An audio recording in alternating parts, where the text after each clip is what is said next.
غزل غزل اردو شاعری کی مقبول ترین صنف سخن ہے۔ غزل اوزان میں لکھی جاتی ہے اور یہ ہم قافیہ و بحر اور ہم ردیف مصروں سے بنے اشعار کا مجموعہ ہوتی ہے۔ مطلع کے علاوہ غزل کے باقی تمام اشعار کے پہلے مصرع میں قافیہ اور ردیف کی قید نہیں ہوتی، جبکہ مصرع ثانی میں غزل کا ہم آواز قافیہ و ہم ردیف کا استعمال کرنا لازمی ہوتا ہے۔ غزل کا پہلا شعر مطلع کہلاتا ہے، جس کے دونوں مصرے ہم بحر اور ہم قافیہ و ہم ردیف ہوتے ہیں۔ غزل کا آخری شعر مقطع کہلاتا ہے، بشرط یہ کہ اس میں شاعر اپنا تخلص استعمال کرے، ورنہ وہ بھی عام شعر ہی کہلاتا ہے۔ یار سے پیار کی باتوں کو غزل کہتے ہیں، زلف و رخسار کی باتوں کو غزل کہتے ہیں۔ غزل کے لغوی معنی عورتوں سے باتیں کرنے یا عورتوں کی باتیں کرنے کے ہیں۔ چونکہ غزل میں روایتی طور پر واردات عشق کی مختلف کیفیات کا بیان ہوتا ہے، اس لیے اس صنف شعر کا یہ نام پڑا۔ غزل اس چیخ کو بھی کہا جاتا ہے جو شکار ہوتے ہوئے ہرن کے منہ سے نکلتی ہے۔ اصطلاحی شاعری میں غزل سے مراد وہ صنف نظم ہے جس کا ہر ایک شعر الگ اور مکمل مضمون کا حامل ہو اور اس میں عشق و عاشقی کی باتیں بیان ہوئی ہوں، خواہ وہ عشق حقیقی ہو یا عشق مجازی۔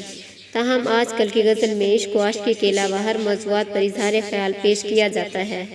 غزل کا آغاز فارسی زبان سے ہوا، مگر اس کا سراغ عربی تک بھی لگایا جا سکتا ہے۔ غزل اور اردو غزل کی اردو ادب میں کامیابی اور پسندیدگی کی بنیادی وجہ یہ ہے کہ یہ ہر دور میں اہل اردو کے جذبات و احساسات کا ساتھ نبھانے میں کامیاب رہی ہے۔ تیزی سے بدلتے ہوئے حالات اور داخلی و خارجی اتار چڑھاؤ کے باوجود اردو شاعر کم و بیش ہر قسم کے تجربات کامیابی سے غزل میں بیان کرتے رہے ہیں۔ اس کا نتیجہ یہ ہوا ہے کہ بہت سی اصناف مثلاً قصیدہ، مرثیہ اور مثنوی وغیرہ رفتہ رفتہ قبول عام کے درجے سے گر گئیں، مگر غزل اپنی مقبولیت کے لحاظ سے ہنوز وہیں کی وہیں ہے۔ اردو غزل کے بارے میں کہا جاتا ہے کہ اس کا سب سے بڑا نمائندہ جس نے اس کو اردو باقاعدہ رواج دیا ولی دکنی تھا، لیکن ولی سے غزل کا آغاز نہیں ہوتا۔ اس سے پہلے ہمیں دکن کے بہت سے شعراء کے ہاں غزل ملتی ہے، جن میں قلی قطب شاہ، غواصی اور ملا وجیح شامل ہیں۔ تاہم ولی وہ پہلا شخص ضرور تھا جس نے پہلی بار غزل میں مقامی تہذیبی قدروں کو سمویا۔ غزل کی ایک قسم مسلسل غزل ہے، جس میں شاعر ایک ہی خیال کو تسلسل کے ساتھ بیان کرتا ہے۔ اقبال، حسرت موہانی اور کلیم عاجز کے ہاں تسلسل غزل کی اچھی مثالیں مل جاتی ہیں۔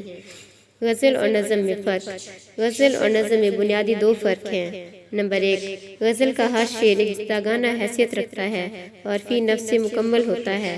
نمبر 2، غزل کا کوئی عنوان نہیں ہوتا، جبکہ نظم اپنے موضوع کے موافق باقاعدہ عنوان رکھتی ہے۔